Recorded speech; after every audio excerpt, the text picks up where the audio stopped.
se presenta de forma súbita y pone en grave peligro la vida de la persona. Puede estar provocada por picaduras de insectos, sobre todo avispas y abejas, que tienen capacidad para picar repetidas veces.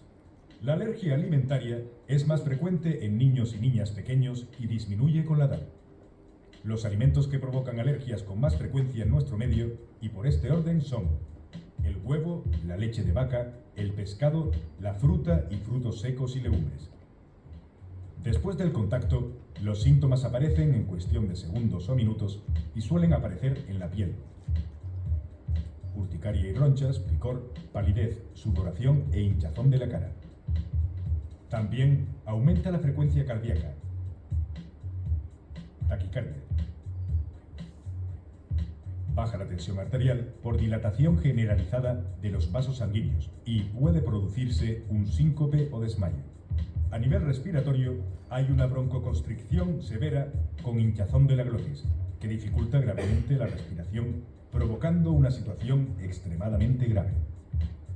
Es muy importante conocer si alguno de nuestros alumnos o alumnas es alérgico y saber reconocer cuando se está produciendo una reacción alérgica, qué hacer y cómo evitar que vuelva a ocurrir. Estudias mejor, ¿no? Va a ser mejor. ¿Y qué página es? La 85. Oye, quiero un poco. Me lo compré el otro día y está riquísimo. O sea, está muy rico, quiero probarlo. O sea, que sea el Yumi. Pero aquí no pone nada de que es amigo. A ver, no sé.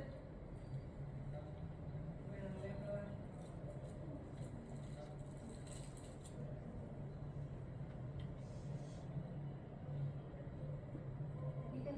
Está bueno.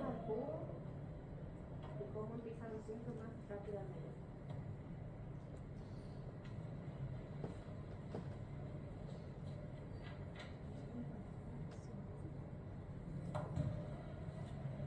Fíjense el estado de ansiedad, no está tranquila esa chica. Y fíjense las coloraciones. Comienza con hormigueo en la boca, calor, congestión nasal e hinchazón de cara, párpados, labios y orejas.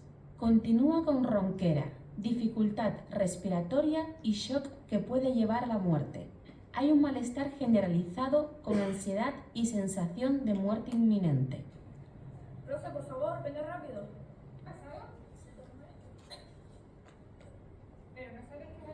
En los casos más graves se presenta de forma súbita y pone en grave riesgo la vida de la persona, por lo que resulta imprescindible la actuación rápida de quien la presencia y hay que alertar inmediatamente a los servicios de emergencia 112.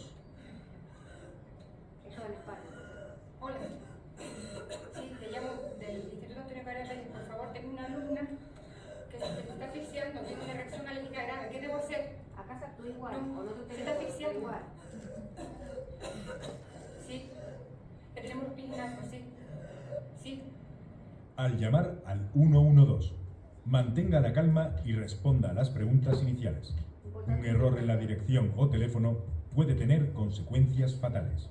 Dígale al operador o operadora la edad y sexo de la persona y que tiene una reacción alérgica.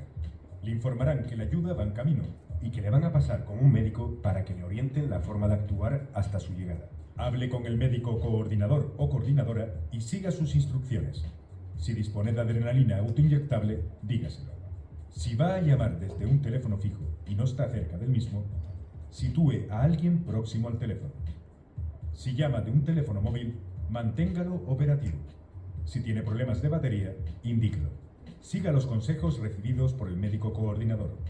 Si hay cambios en el estado de la persona, tanto mejoría como empeoramiento, llame nuevamente al 112. El tratamiento de emergencia consiste en la administración, en la parte exterior del muslo, de adrenalina, que se presenta en forma de jeringa precargada. Puede administrarse incluso sobre la ropa y debe estar disponible en el colegio, domicilio o lugar de actividad habitual, y la persona alérgica debe llevarla siempre consigo.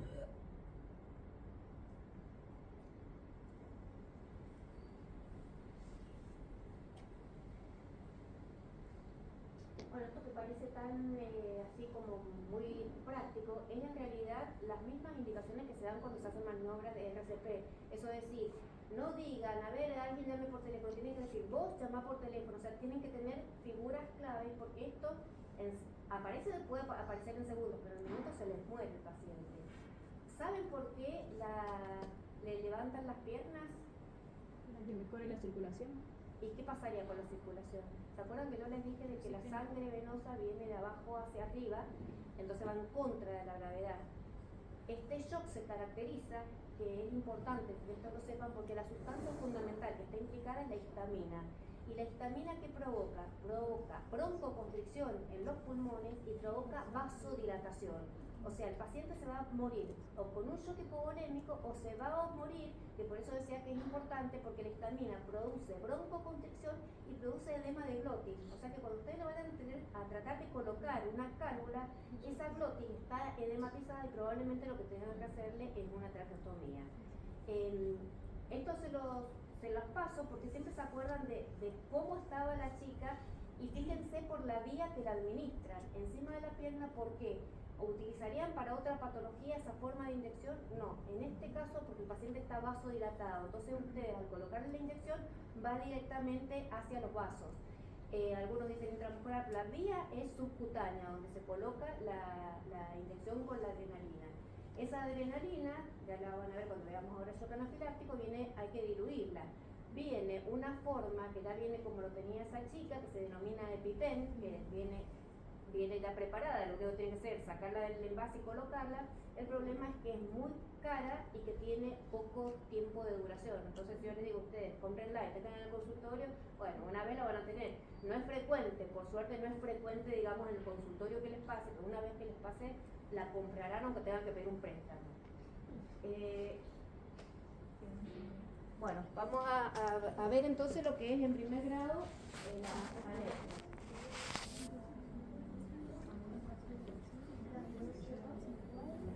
Bueno, entonces, para saber qué son las enfermedades alérgicas, si quieren en otras palabras, es una respuesta normal a determinados antígenos que no es común para las personas que no son alérgicas.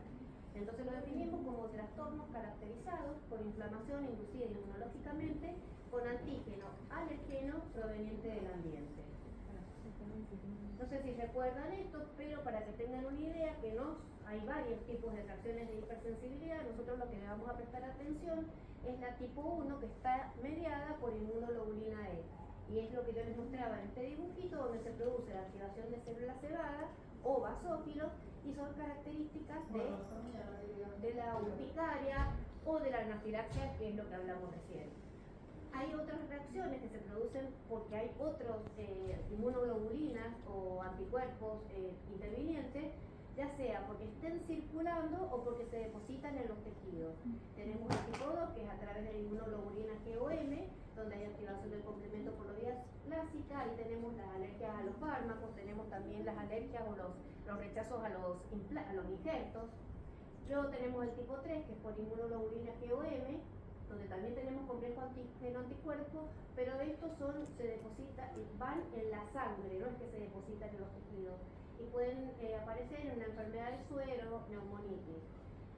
Y el tipo 4, donde está, digamos, inducido por ya inmunidad celular, que es a través de los linfocitos T, que generan la dermatitis alérgica o dermatitis atópica, y cada una de estas, como verán, tienen un tratamiento diferente. Ustedes recuerden de que el shock anafiláctico o la anafilaxia es una reacción de hipersensibilidad tipo 1 que está mediada por inmunoglobulina E. Entonces, anafilaxia es una reacción de hipersensibilidad inmediata, se produce minutos después de la unión del antígeno y el anticuerpo. Puede ser generalizada, que este es el shock anafiláctico, o puede ser localizada cuando afecta a órganos blancos, solamente se queda en piel, tracto gastrointestinal, etc. Esto es lo que les explicaba recién, y que esto es importante que lo entiendan, porque si entienden esto, saben ya cómo es el mecanismo de la hipersensibilidad tipo 1. Es decir, que un alergeno ingresa, un antígeno o alergeno, es lo mismo. Ya vamos a ver qué características tiene que tener un antígeno para funcionar como alergeno. No solamente la persona tiene que ser alérgica, sino que tiene que tener una característica especial, porque si no, no actuaría como alergeno. Entonces atraviesan las barreras naturales y aparato respiratorio, piel, aparato digestivo, y va a la célula del inmunoblasto, que es lo mismo que yo les dibujaba acá, produce la inmunoglobulina E que queda adherido por el fragmento FC a la célula cebada y se va a quedar ahí sentada esperando, que pueden ser días, meses, años.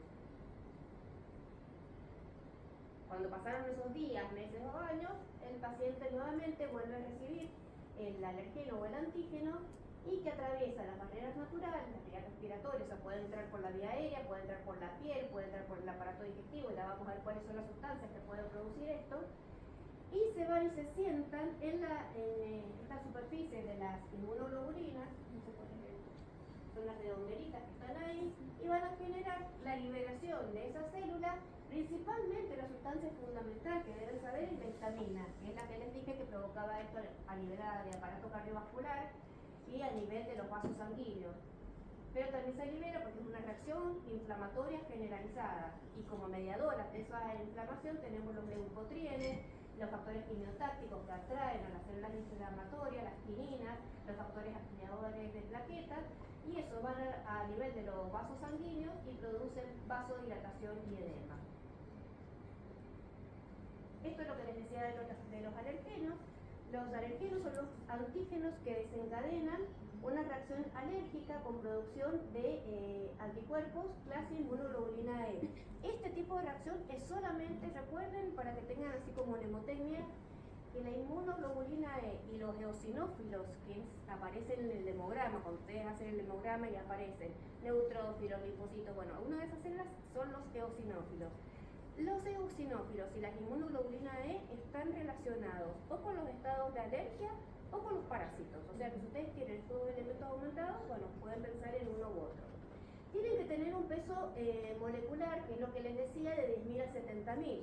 ¿Por qué? Porque si vamos hacia atrás, fíjense que esto, que es el alergeno, tiene que tener un tamaño determinado para que pueda hacer, digamos, conexión entre dos inmunoglobulinas. Si es más grande, no lo produce, y si es más chiquito, tampoco. Luego tenemos los anticuerpos, que son las inmunoglobulina E, que se caracterizan porque tienen un citotropismo para las membranas de los basófilos y células cebadas. Citotropismo quiere decir que tienen una afinidad para ir a la superficie de esas células, no fijan complemento, no cruzan la placenta y se sintetizan en las células plasmáticas de la superficie secretora. Por eso se dan las manifestaciones clínicas, por ejemplo, a nivel de los bronquios, a nivel del aparato digestivo, a nivel de los vasos. Se encuentran en bronquios y bronquíolos, en el aparato digestivo, en las vejigas, en las amígdalas y adenoides. Y luego, como último, tenemos la célula, el basófilo o el mastocito, que son los que tienen adentro los gránulos electrodensos, que cuando viene por segunda vez el alergeno, recuerden esto, yo les doy algunos tips. Si yo les pregunto en el examen, ¿cuándo se produce la reacción alérgica? La reacción alérgica. Y les doy como opciones, la primera vez que entra el alergeno, que van a contestar que no. La segunda vez que el paciente ha tenido contacto con ese alergeno. Eso me está indicando que ustedes entienden cuál es el mecanismo. Y no es una estupidez, porque eso que yo les decía, que el paciente probablemente si les dice que ha recibido, o sea, ¿cómo pueden interrogar ustedes más? Es decir, y que recibió una sola vez penicilina, supongamos que nos orienta, sí, recibió penicilina inyectable, pero después recibió amoxicilina. Es poco probable que sea alérgico y no le ha pasado nada, porque tiene una estructura química muy parecida. Pero si el paciente les dice, no, una sola vez, porque la verdad que no me enfermo, tuve una vez una angina con placas y me pusieron penicilina. Bueno, ahí tengan ojo. ¿Cuáles son las sustancias? No vamos a ir en grandes detalles, pero las sustancias que están en esos gránulos es la histamina, la heparina, la bradykinin y los factores quimiotácticos para eosinófilos y para neutrófilos. Es decir, que todo esto que se libera acá atrae a células inflamatorias para producir este proceso que es alérgico inflamatorio. Para que recordemos un poco qué es lo que hace la histamina.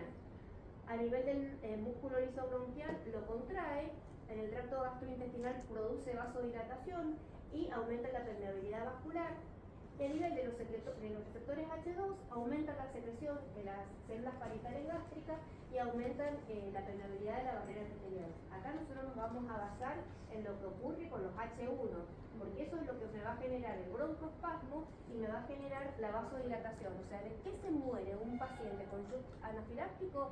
O porque está broncoobstruido con edema de su laringe, o porque está vasodilatado y entra en shock. O sea que todos los vasos largan la sangre y no tiene contenido dentro de su bolelia, digamos. Bueno, las mastocitos y los basófilos tienen cuando se produce la reacción, tienen una respuesta inmediata, donde van a liberar ya los gránulos que ya están formados ahí adentro, pero a su vez esa es la respuesta inmediata, pero tienen una respuesta inmediata que es cuando van a estimular, una vez que se desencadena esto, una reacción con todo lo que es el metabolismo del ácido arachidónico, de las prostaglandinas, que va a hacer de que se prolongue el proceso. En un principio tenemos la liberación de la histamina, pero luego tenemos, y por eso acá se discute o no, por ejemplo, en el shock anafiláctico, si se le coloca o no corticoides al paciente, porque los corticoides actuarían en la parte tardía. O sea, no está mal colocarlo, pero está mal colocarlo solo, porque no me va a hacer nada sobre lo que el paciente se puede morir. Bueno, esto es muy química, como el mecanismo intrínseco, aumenta el cambio intercelular y el ambiente cíclico. Esto es detalles para el que quiera saber más, pero es lo que ocurre en forma microscópica cuando se produce la liberación de los gránulos. Bueno, y ahora sí, que lo que es el shock anafiláctico, esto, si ustedes entendieron de sensibilización, el tipo de reacción que es el shock anafiláctico, ahora van a ver que lo que les voy a referir en cuanto a la clínica es lo mismo que les dije recién, porque es lo que produce la histamina a nivel del organismo. Y saben, el tratamiento shock anafiláctico está terminado, pero si el examen es oral y no saben shock anafiláctico, el examen también está terminado, porque esto les puede pasar con sus pacientes. Dice, los signos y síntomas pueden dividirse en 4 categorías. Son las reacciones mucocutáneas, eso que es tipo urticaria, manchas, máculas, respiratorias, que son los cuadros de broncoespasmos, cardiovasculares y gastrointestinales. Bueno, vamos a ver todo, pero fíjense cuáles son lo que se manifiesta en cada nivel. A nivel mucocutáneo puede aparecer urticaria, angioedema, prurito, enrojecimiento, conjuntivitis. Esto para que ustedes tengan idea cómo puede empezar el paciente. El paciente les puede decir generalmente que no pueden respirar, que les falta el aire, que sienten taquicardia. ¿Por qué sentirán taquicardia? O palpitaciones. Con la vasodilatación. Perfecto. Por la vasodilatación se está captando como un volumen minuto cardíaco disminuido. Entonces aumenta la frecuencia cardíaca para llevar más líquido más sangre a los tejidos. A nivel respiratorio se puede presentar con disnea, laringoespasmo, estridor, sibilancias. Esos son ruiditos que se producen en la vía respiratoria cuando está broncoobstruido. Es como en el asma, cuando les dicen que les silba el pecho. Es porque es como que se respira, se silba sobre un tubito que está estrechado. Rinorrea, tos. Esta histamina es la misma sustancia que se empieza ahora, empezamos con la época en septiembre, que tienen los alérgicos como mediadores. Por eso todos toman antihistamínicos, antialérgicos o toman corticoides. Pero es el mecanismo semejante a los cuadros que son locales, que no son pacientes que tienen este tipo de hipersensibilidad. A nivel cardiovascular tenemos la hipotensión, que es producida justamente por la vasodilatación, aumento de la permeabilidad capilar, pérdida de volumen intravascular, bueno, y todos los otros síntomas que no son muy específicos. No me interesa tanto que sepan de que pueden tener náuseas, vómitos, diarrea, porque ustedes probablemente no comprometa la vida del paciente con esos síntomas, pero sí que sepan que el paciente se les muere por las complicaciones respiratorias y cardiovasculares. Bueno, estas son las causas que pueden producir esto.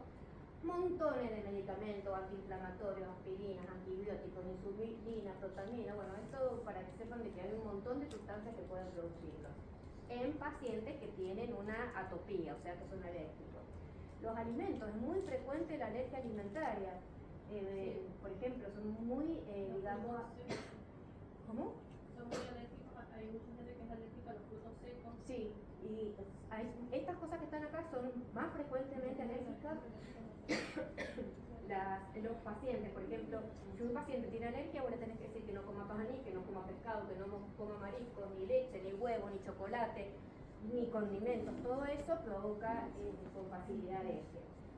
Por inoculación de venenos, hay muchos chicos que se han muerto por una picadura de una hormiga. Eso lleva la picadura de la hormiga a esto que primero sería la sensibilización, o sea que ya le debe haber picado en alguna oportunidad, cuando le pica por segunda vez le genera el shock anafiláctico. Bueno, y esto es, digamos, ¿qué es lo que tienen que hacer? Si a esa chica que estaba ahí, que le colocaron la inyección por vía subcutánea, no tenían, ellos tienen otro nivel, me parece que me está cortando un shock. Ellos le colocaron el EpiPen, que es esa jeringa que viene predrenada, se la colocan. Pero lo que les quiero decir es de que se llega a colocar en forma intracardíaca, o sea, cuando el paciente no responde, porque la adrenalina viene así, digamos que cuando somos más pobretones tenemos que hacer esto. Compramos la adrenalina subcutánea para colocar en forma subcutánea fundamentalmente, que viene de 0,3 a 0,5 mililitros, y eso significa que tiene una dilución de 1 en 1000. Nosotros tenemos que colocar de 0,3 a 0,5 mililitros, y eso lo podemos ir repitiendo cada 15 o 20 minutos. La ampolla viene de 1 mililitro, es igual a 1 miligramo en una dilución de 1 en 1000. Pero nosotros tenemos que llevar a 1 en 10.000. Entonces vamos a poner 9 mililitros de solución fisiológica y 1 mililitro que es igual a 0,1 miligramos de la adrenalina. Esto lo tienen que tener anotado porque uno no se lo acuerda generalmente. Y eso se aplica en 0,5 mililitros a 1 mililitro, o lo que es igual a 0,5 miligramos a 1 miligramo. Eso, digamos, lo que ustedes tienen que tener en el consultorio, mientras alguien va llamando al servicio de emergencia que tienen un paciente que tiene un estado probablemente una alergia, un shock anafiláctico que les dice que les falta el aire, porque mientras ustedes o alguien está hablando, les van dando las indicaciones de qué es lo que tienen que ir haciendo. A lo mejor no tienen adrenalina y eso va a hacer de que la ambulancia llegue mucho más rápido, porque realmente es un cuadro de que se desencadena en pocos minutos. Bueno, una vez que le colocamos la adrenalina, los, digamos, medicamentos que a su vez mejoran, digamos, cuando ya lo sacamos de la posibilidad de muerte, tenemos otros elementos que podemos ir haciendo cuando vemos que el paciente va respondiendo, como los antihistamínicos por vía endovenosa o intramuscular. Antihistamínicos, conocen algunos, la Benadryl, la difenidramina, que se coloca en ampolla. Si el paciente todavía no tiene sigue vasodilatado, bueno, se lo puede colocar en forma intramuscular o endovenosa si la encuentran. Se le coloca oxígeno, se le coloca estimulante beta 2, que son los aerosoles, y se le coloca eso que les decía antes, que está controvertido, que son los corticoides, porque los corticoides sí sirven, pero actúan más bien en la fase tardía, es decir, para que el proceso no se prolongue, porque el paciente a lo mejor sale de ese cuadro de dificultad para respirar, pero tiene todo el proceso inflamatorio dando vuelta, y lo que hacemos con los corticoides es disminuirle ese proceso inflamatorio. La primera charlita. ¿Dudas? Para mí, de hoy, es lo más importante.